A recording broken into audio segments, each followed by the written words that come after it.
राजनीतिक दल जब इसमें शासन में है और उसने बहुमत की सरकार आने के बाद जो हमारे सामने अपना रूप प्रस्तुत किया है, ये क्या आपको नहीं लगता कि हमारे कंपोजिट कल्चर के लिए बहुत ही खतरनाक है? जी, लेकिन आपसे ये जानना चाहती हूँ कि जब सारे के सारे लेखक अपना अवार्ड लौटा रहे हैं तो क्या वो अवार्ड की राशि जो उनको पैसे के तौर पर दी जाती है, क्या ब्याज के साथ वो भी लौटाएंगे या केवल एक मेडल लौटाने भर का औपचारिक वो पूरा करेंगे? ये आप मुझे ये बताएं कि क्या लेखकों को गोली मारकर अपनी बात रखने के लिए उनका विरोध करने वाले लोग आए और उन्हें गोली मार दे? ऐसी घटनाएं भी हुई थी। कलबुर्गी जैसा लेखक गोली मार हत्या का शिकार होता है जी। केवल यही तो था कि इसलिए वो उनके मुताबिक बात नहीं कर रहा था जी। क्या अभिव्यक्ति की आजादी इस देश में खत्म हो चुकी है? जी, कलबुर्गी जी की हत्या को निश्चित तौर पे मैं भी गलत मानती हूँ, लेकिन आपसे ये जानना चाहती हूँ कि जो अवार्ड लौटाने का सिलसिला लगातार जारी है, दादी हमारे वो साहित्य अकादमी पुरस्कार से सम्मानित थे जी। भारत की साहित्य अकादमी को इस पर शोक व्यक्त करना चाहिए था। भारत की साहित्य अकादमी को इस पर सरकार के विरुद्ध निंदा प्रस्ताव लाना चाहिए था, लेकिन भारत की साहित्य अकादमी ने ऐसा नहीं किया। उसकी वजह ये है कि जो साहित्य अकादमी के अध्यक्ष हैं या वहाँ जो लोग हैं उन्होंने इसमें कोई दिलचस्पी नहीं दिखाई। तो ये लेखकों का जो विरोध है वो सरकार के प्रति है और साहित्य अकादमी के प्रति भी है। साहित्य अकादमी अगर इस काम की नहीं है तो उसका ये सम्मान वापस करते हैं। जी, आपको बता दूं कि जब कोई भी लेखक अवार्ड अपना लौटाता है तो साहित्य अकादमी के अध्यक्ष के पास उसे पत्र लिखना पड़ता है, लेकिन आपको बता दूं कि केवल 3 पत्र अभी तक पहुंचे हैं उनके पास ऑफिशियली। तो अगर अभी तो दूर दराज लेखक जो हैं वो उन्होंने अपनी घोषणाएं की हैं। अभी बनारस में कल काशीनाथ सिंह ने प्रेस कॉन्फ्रेंस किया है और वहाँ यह भी कहा है कि 2 दिन के अंदर मैं चेक के द्वारा ये धनराशि वापस करूंगा और इसमें चिन्ह किसी के हाथ वहाँ भिजवा दूंगा। तो अब ये सवाल है कि अनाउंसमेंट के साथ साथ अमाउंट भी भेज दिया जाए। अगर इतनी ही तात्कालिकता है तो वो भी पहुंच जाएगा, वो कोई बड़ी बात नहीं होती है। 20 तारीख को दिल्ली में सारे लेखक जुट रहे हैं और सभी भाषाओं के लोग जुट रहे हैं और मेरा ख्याल है कि उस दिन तक जरूर सभी लोग अपनी घोषणा के मुताबिक राशि भी वापस कर देंगे। ये राशि हमारे लिए कोई मायने नहीं रखती है, कभी भी राशि लेखकों के लिए मायने नहीं रखती। अगर ये बात होती तो पैसों के लिए लेखक लिख रहे होते, तो पैसों के लिए आप ऐसा कह रही हैं तो यह भी एक तरीके से एक ऐसा सवाल है जो लेखकों को अपमानित करेगा। मैं समझता हूँ ऐसा सवाल नहीं होना चाहिए और जरूर सारे लेखक वापस कर देंगे बहुत जल्दी ही।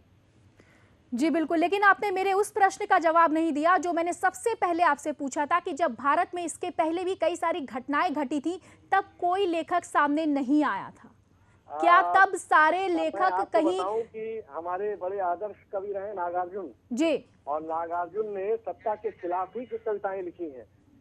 रानी तुम धो पालकी, हम यही राय वो एक बार इंदिरा गांधी पर लिखा, रानी तुम आओ हम ढोएंगे पालकी, यही हुई है राय जवाहरलाल की। जवाहरलाल नेहरू के खिलाफ लिखा जी है। इंदू जी क्या हुआ आपको, सत्ता के मद में भूल गई बाप को, जब ये लिखा तो इंदिरा गांधी थी। जब उन्होंने ये कविता लिखी थी कि जली ठूट पर बैठकर गई कोकिला कूक, बाल न बाका कर सकी शासन की बंदूक, ये इमरजेंसी में लिखी थी नागार्जुन ने। तो सत्ता के विरोध में कविता नागार्जुन की है। या हंसो हंसो जल्दी हंसो रघुवीर सहाय की कविता है। आपातकाल के खिलाफ लेखक गिरफ्तार हुए थे, बंद हुए थे, ये क्या आपको याद नहीं है? और इस तरह से बहुत सारे जी बिल्कुल जी जी बहुत बहुत आपको मैं रोकना चाहूंगी। हमारे साथ सुदर्शन न्यूज के प्रधान संपादक श्री सुरेश चौहान के जो जुड़े हैं। सुरेश जी, आप किस तरह से इस पूरी घटना को देखते हैं, क्या ये गलत नहीं है? देखिए कितना दुर्भाग्यपूर्ण है कि जिन लोगों को चैनलों पर फोनों पे लिया जा रहा है जी, कल पर उनके चेहरे का फोटो भी नहीं मिल रहा है। मतलब जिनको पुरस्कार मिले हैं वो लोगों की, मैं औकात शब्द तो नहीं यूज करना चाहूंगा लेकिन मुझे अचानक दूसरा कोई शब्द नहीं मिल रहा है जी, कि गूगल पर जिनका फोटो नहीं है ऐसे लोग प्रधानमंत्री के निषेध में पुरस्कार लौटा रहे, तो उनको पुरस्कार मिला ही क्यों, इस पर मेरा पहला सवाल है। जी, मतलब सीधे तौर पर आप ये मानते हैं कि उनकी पहचान इतनी नहीं, और जिस तरह से जब पहले भी इस तरह की घटना सामने आई थी सुरेश जी, तब तो कोई लेखक सामने नहीं आए थे, तब तो किसी ने अपना कोई अवार्ड नहीं लौटाया था, लेकिन अब जब जिस तरह से ये चीजें हो रही हैं, ये जो पूरा प्रकरण जो सामने आ रहा है, क्या ऐसा नहीं लगता आपको कि ये किसी साजिश के तहत किया जा रहा है? निश्चित तौर पर ये पुरस्कार मिलने, जिन्होंने पुरस्कार दिया था उन आकाओं को खुश करना है, और इसलिए उन्होंने जो पुरस्कार दिया था वो वापस लौटाकर दूसरी पब्लिसिटी मिलवाकर अगले बार की लिए उनको खुश करने का ये, और ये पहली बार नहीं हो रहा है। ये पहले भी अन्य अन्य राज्यों में जब भाजपा की सरकार आती है तो वहाँ के साहित्यिकों ने सेम गेम किया है जी। अगर आपके साथ कोई ऐसा साहित्यिक जुड़ा है जिसने अपना पुरस्कार लौटाया है या उसका समर्थन करना चाहता है, तो पिछले दिनों भी मैंने बिंदास में अपना एक कार्यक्रम में लाइव में सवाल पूछा था कि आप एक घटना बताइए, एक नाम बताइए, वो नहीं बता पाए। किस घटना के अगेंस्ट वो दे रहे हैं। जी बिल्कुल। त्रिपाठी जी, आप लगातार हमारे चेयरमैन सर को सुन रहे हैं, हमारे प्रधान संपादक को सुन रहे हैं, उन्होंने जो कुछ कहा है, आप क्या कुछ कहेंगे इस पूरे मैटर पे? देखिए, हम हमेशा सरकार की मंशा पर सवाल नहीं खड़े करना चाहते हैं, लेकिन दुर्भाग्यपूर्ण यह है कि लेखकों और बुद्धिजीवियों को हमेशा इस बात का भान या डर बना हुआ है, चाहे वो उदय प्रकाश की बात करें या नयनतारा सहगल जी की बात करें, जिन लोगों ने जो प्रखर लेखक और बुद्धिजीवी हैं, उन लोगों ने इस बात का भय जताया है कि अगर किसी एक लेखक की दिन दहाड़े हत्या की जा सकती है तो ये एक ऐसा माहौल बन रहा है जहां पे लेखक अपने आप को भयभीत महसूस कर रहे हैं। जी।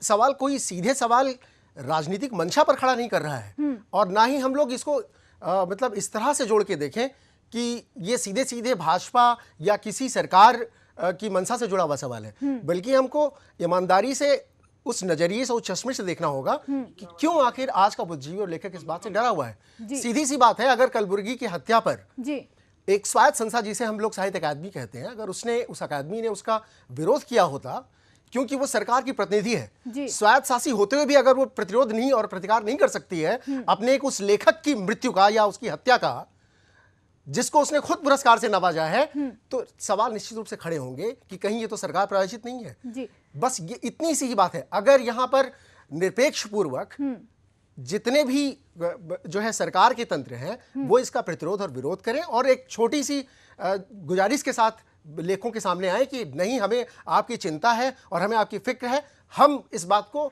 देखेंगे कि एक भयहीन माहौल बने। सवाल का जवाब दे दीजिए जो हमारे प्रधान संपादक जी ने भी पूछा था कि आप एक कोई ऐसी घटना बता दीजिए, एक घटना, मैं ज्यादा आपसे नहीं बोल रही हूँ, एक घटना कोई ऐसी बता दीजिए जिसमें पहले इस तरह के प्रकरण सामने आए हों। देखिए, पहले भी बहुत सारे पुरस्कार लौटाए जा चुके हैं। एक घटना लौटाए जा चुके हैं, आंकड़े, एक घटना आप बताइए, कोई अगर आपके जहन में आ रहा हो तो बस एक घटना बता दीजिए जो हमारे चेयरमैन सर ने भी पूछा था। घटना मेरे जहन में नहीं आ रही है, लेकिन बहुत सारे ऐसे उदाहरण हैं जहां पे पहले भी चाहे वो निजी कारण हो, चाहे वो राजनीतिक कारण हो, चाहे वो देश के अंदर व्याप्त कोई समस्या हो, उसमें बहुत सारे लेखकों ने पुरस्कारों को लौटाया है। अगर आप बानगी देखना चाहें तो जो पटकथा लेखक है सलीम, उन्होंने जो है पुरस्कार लेने से मना कर दिया था, पद्म भूषण पुरस्कार लेने से मना कर दिया था। आपको याद होगा हमारे बहुत नामचीन जी, मैं आपको रोकना चाहूंगी। हमारे साथ हमारे प्रधान संपादक सुरेश चौहान के जुड़े हैं। सुरेश जी, जिस तरह से ये घटना सामने आ रही है और आपने भी सुना कि एक भी घटना किसी को याद नहीं है कि इसके पहले भी कोई पुरस्कार किसी ने लौटाया हो, आप बताइए। तो संपर्क हमारा नहीं हो पा रहा, तो आपको बता दें कि तस्लीमा नसरीन ने एक इंटरव्यू में ये कहा है कि जिस तरह से भारत में लेखकों के अवार्ड लौटाने का सिलसिला लगातार जारी है, वो पूरी तरह से साजिश के तहत है और इसके वो पूरी तरह से खिलाफत करती हैं। आपको ये भी बता दूं कि जब 2 साल पहले तस्लीमा नसरीन पर फतवा जारी किया गया था और उन पर भारत में अटैक किया गया था, तब किसी भी लेखक ने आवाज नहीं बुलंद की थी। और इसके पहले भी भारत में कई सारे दंगे हुए, सिख दंगे हुए, और इसके अलावा भी पहले जितने भी दंगे हुए उस पर किसी ने कोई आवाज नहीं उठाई। लेकिन अब जिस तरह से ये पूरी घटना निकलकर सामने आ रही है, निश्चित तौर पर ये, मैं आपको बता दूं, निश्चित तौर पर ये किसी न किसी साजिश के तहत बताया जा रहा है। फिलहाल के लिए इस वक्त के बुलेटिन में बस इतना ही। देश दुनिया की तमाम खबरों के लिए देखते रहिए सुदर्शन न्यूज़। मुझे दीजिए इजाजत। जय हिंद।